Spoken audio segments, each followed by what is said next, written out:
श्री राम। ये जो पंच कन्याएं हैं, तारा, अहिल्या, द्रौपदी, कुंती और मंदोदरी,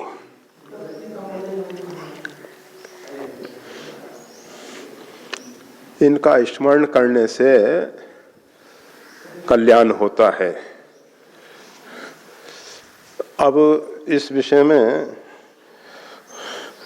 शब्द जो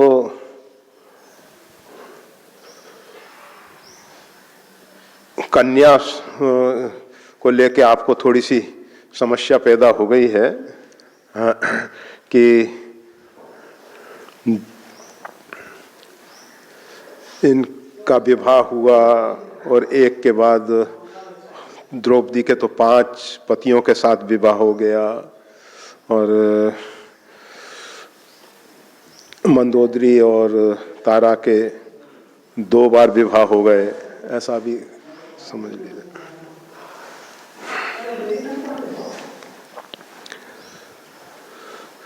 फिर भी ये कन्या कैसे रह गई?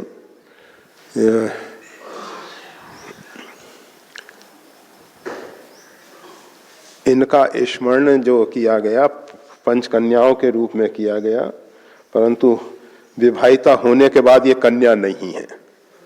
विवाह होने के बाद तो किसी की पत्नी है, किसी की माँ है, परंतु जहाँ परिचय देने के लक्ष्मी जी को सिंधु सुता कह के बहुत से स्तोत्रों में वंदन किया गया, तो इसी प्रकार से वहाँ कन्या केवल पुत्री के रूप में ही देखा जाए। कन्या का मतलब जो कन्या की एक विशेष अवस्था, अर्थात 9 वर्ष तक ही कन्या को स्वीकार किया गया है, फिर उसके बाद तो कन्या है ही नहीं। फिर भी आप सब आज व्यवहारिक जगत में 20 साल की हो, चाहे 25 की हो, चाहे 30 की हो, तब भी कन्यादान करते हुए नजर आते हैं, कहते हैं कन्यादान कर रहे हैं। तो ये सब शब्द रूढ़ हो गया, उसमें कुछ अन्य विचार करने जैसा नहीं है। और हाँ, ये जरूर है, कन्या शब्द को लेके कोई उस पे कुछ लोगों ने इस प्रकार की भी दलील दी, क्योंकि एक से अधिक विवाह हो जाने के कारण वो कन्या रह सकती हैं, परंतु ये बात हम सबको स्वीकार नहीं है। और वैसे विवाहिता होने के बाद वो किसी की पत्नी ही है, फिर वो कन्या नहीं रहती है, फिर वो कन्या नहीं रहती है, और ये सब भी नहीं रही हैं। अब इन सब का जीवन चरित्र जो है वो समाज के लिए बहुत कुछ महत्वपूर्ण सिद्ध हुआ है। और ये सब का चरित्र में बाह्य दृष्टि से देखने से कलंक जैसा प्रतीत हो सकता है, परंतु वास्तविक में देखा जाए तो सभी निष्कलंक हैं, सभी निष्कलंक हैं।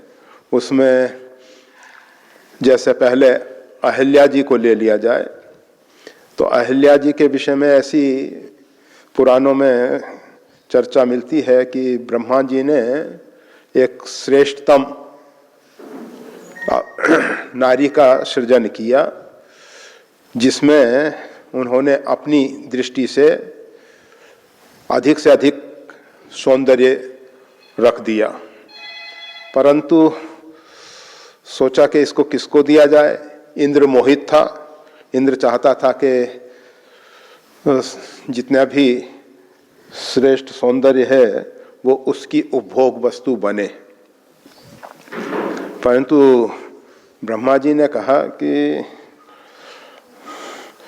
सौंदर्य का अधिकारी, सौंदर्य के उपभोग का अधिकारी कोई त्यागी, तपस्वी, संयमी हो तभी ठीक है। ऐसा निश्चय करके उन्होंने महर्षि गौतम को सुरक्षा के लिए सौंप दिया।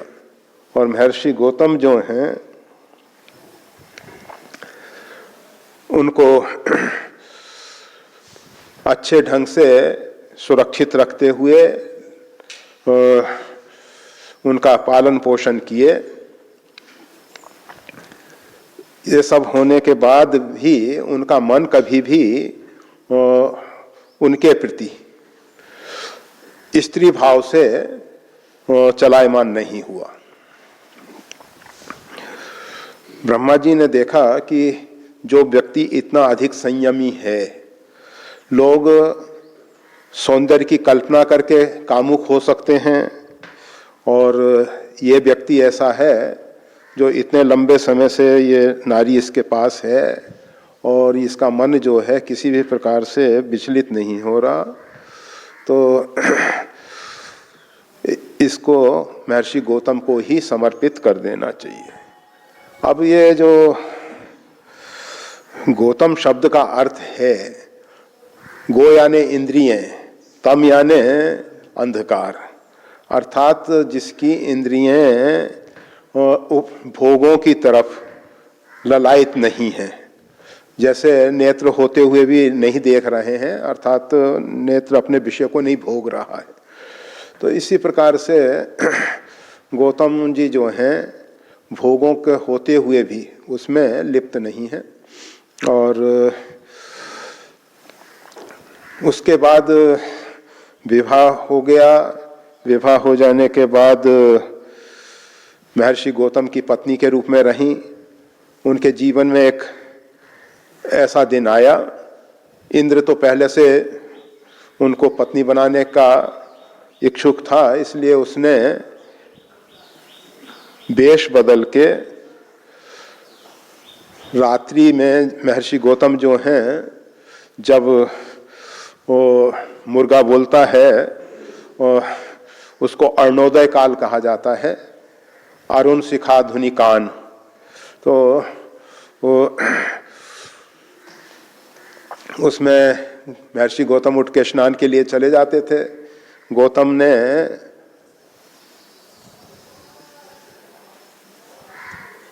चंद्रमा को मुर्गा बनाया और मुर्गा बनाने के बाद उसके द्वारा प्रातःकाल की आवाज दी गई। महर्षि गौतम स्नान के लिए गए। गौतम के वेश में इंद्र आया। इंद्र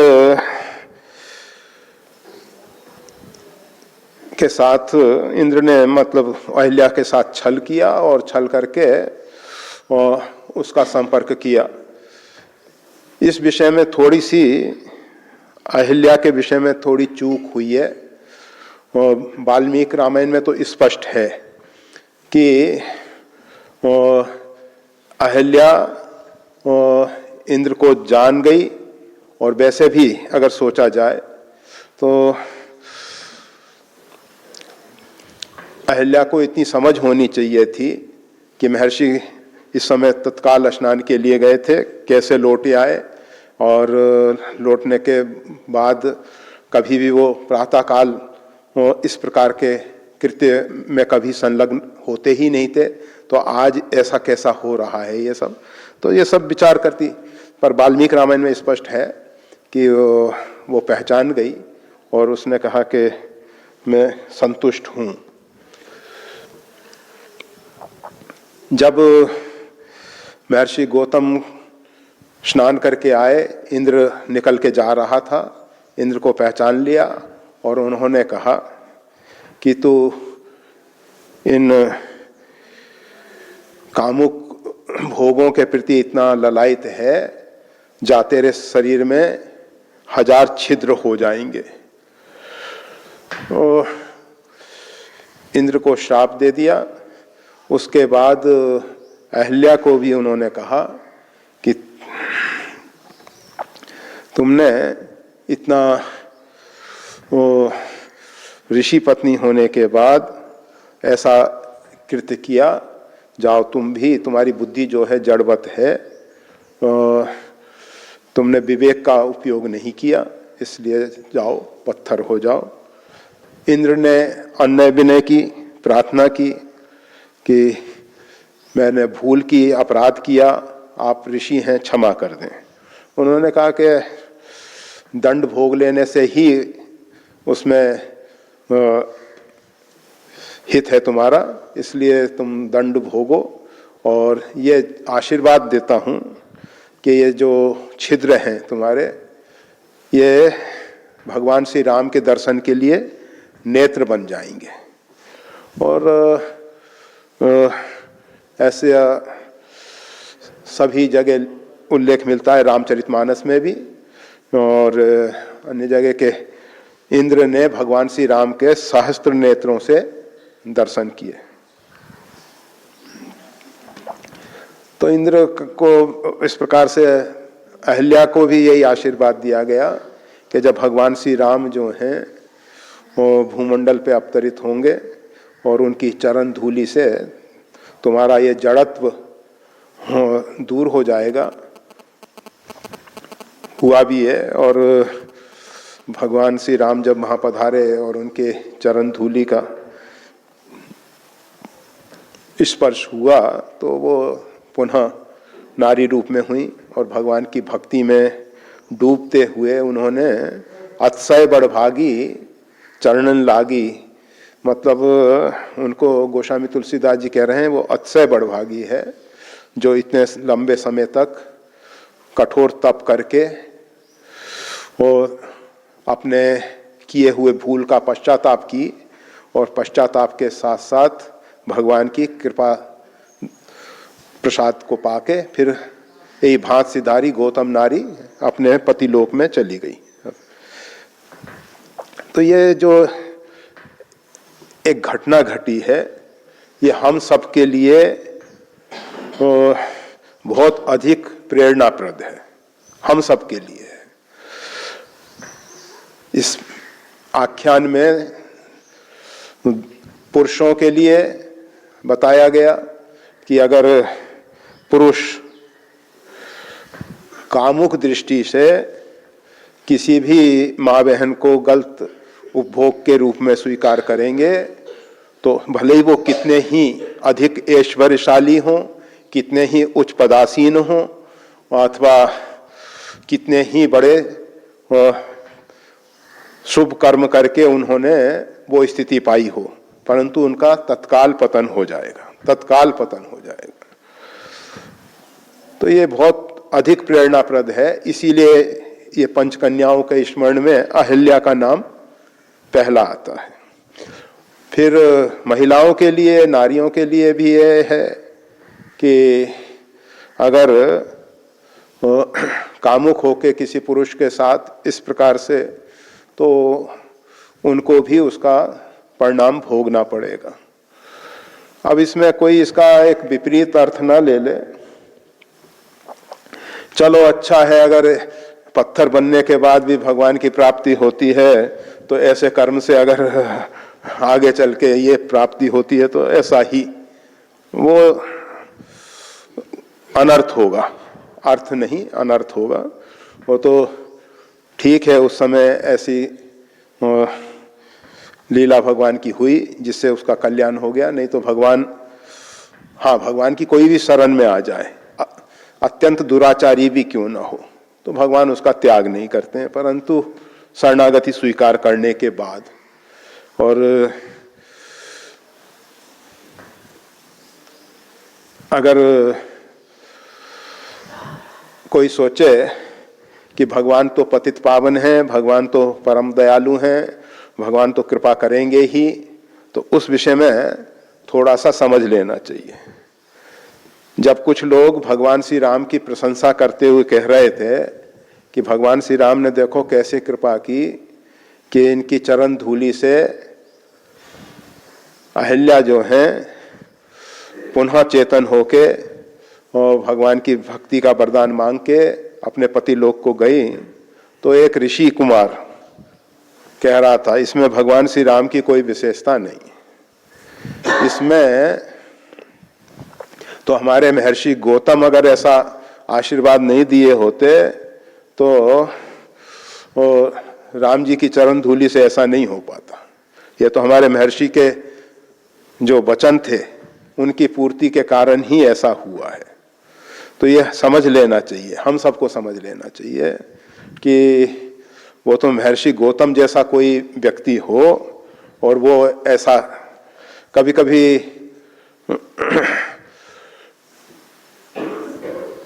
लगता है, जैसे सत्यनारायण की कथा है, रामार्चन है, बहुत से लोग रामार्चन करते हैं और कहते हैं कि अमुक ने किया तो उसका ये कार्य सिद्ध हो गया, अमुक ने किया उसका ये कार्य सिद्ध हो गया, उसका ये कार्य सिद्ध हो गया।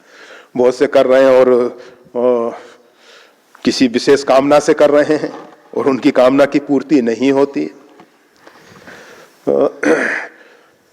श्रद्धा भी है, विधि का भी सही ढंग से पालन किया गया है, फिर भी वो कार्य की पूर्ति नहीं होती है, तो उसमें समझ लेना चाहिए कि रामार्चन की कथा में जो भी वार्ताएं हैं उनमें किस किस के द्वारा आदेश हुआ है कि रामार्चन करो, उनका भी अपना एक विशेष महत्व है।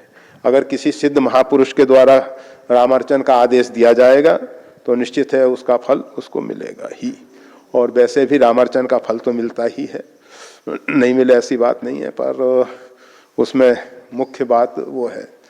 तो अगर महर्षि गौतम जैसे ऋषि आशीर्वाद देंगे तभी, अन्यथा ऐसा कर्म करने के बाद हमारा कल्याण हो संभव नहीं है।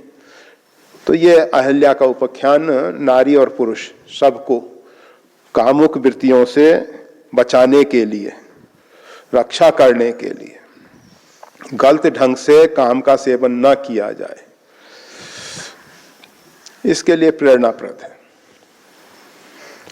अहिल्या के बाद तारा को ले लेते हैं, किसको ले लेते हैं आप सब? अहिल्या, तारा, मंदोदरी, कुंती, जो भी हो, क्रम में कोई फर्क नहीं पड़ता।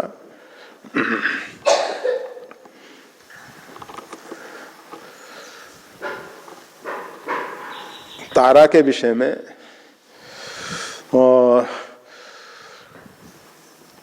समझ लेना चाहिए, तारा ने हमेशा अपने पति को सदुपदेश दिया।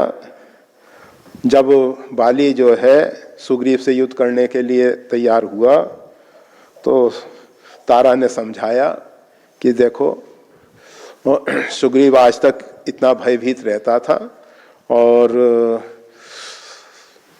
आज ये आपके सामने युद्ध के लिए जो आ रहा है तो निश्चित समझ लेना चाहिए कि इसके पीछे कोई सहायक है। तारा का जो गुप्तचर विभाग है बहुत तगड़ा था। तारा और मंदोदी दोनों की दूतीन सन सुनी पुरजन वाणी मंदोदी के विषय में आया है। इसी प्रकार से इन सब की सेविकाएं गुप्तचर विभाग में काम करती थीं और उस समय का गुप्तचर विभाग में महिलाओं को एक विशेष स्थान था। और वैसे आज भी अगर महिलाओं को ये कार्य सौंपा जाए और वो ढंग से करें तो ज़्यादा सफल होंगी पुरुषों की अपेक्षा। तो उस समय तारा की सेविका के द्वारा उसको मालूम हो चुका था कि सुग्रीव को राम और लक्ष्मण का सहारा मिल गया है और वो इस प्रकार से शक्तिशाली हैं और ये सब बातें। तो वो सब बातें उसने अपने पति बाली को बताई और बाली ने उसकी उपेक्षा करके, और भगवान श्री राम ने इसीलिए बाली को फटकारते हुए कहा, नारी सिखावन करस न काना मूढ़ तो ये अतिशय अभिमाना। हे मूढ़, तेरे को बहुत अभिमान हो गया, तूने अपने नारी के वचन पे विचार नहीं किया। तो ये बहुत, अगर महिलाएं हमको गलत कार्य से रोक रही हैं, सही मार्ग पे चलने के लिए प्रेरित कर रही हैं, तो हमको उनकी बात सुननी चाहिए। तो पुरुषों के लिए ये प्रेरणा है। और महिलाएं जो हैं पति के हित में तत्पर रहें, और पर यह नहीं कि पूरी जिंदगी बाहर का देखने में लगा दें, चारों तरफ अपने गुप्तचर भेजें, वहाँ सिर्फ इतना ही है कि वो एक राज रानी है और रानियों के लिए जैसा जिसका क्षेत्र हो वो अपने अपने क्षेत्र के अनुरूप कार्य करें और अपने क्षेत्र के अनुरूप कार्य करते हुए पति का हित और कल्याण चाहें। इसी प्रकार मंदोदरी के भी द्वारा रावण को बहुत बार समझाया गया। कुंती ने अपने 5 पुत्रों को भगवान की शरण में रखा और उसने अपने जीवन में भगवान श्री कृष्ण से यही निवेदन किया कि प्रभु वो सुख किस काम का जिसमें आपका बिछो हो जाए। अर्थात जीव जो है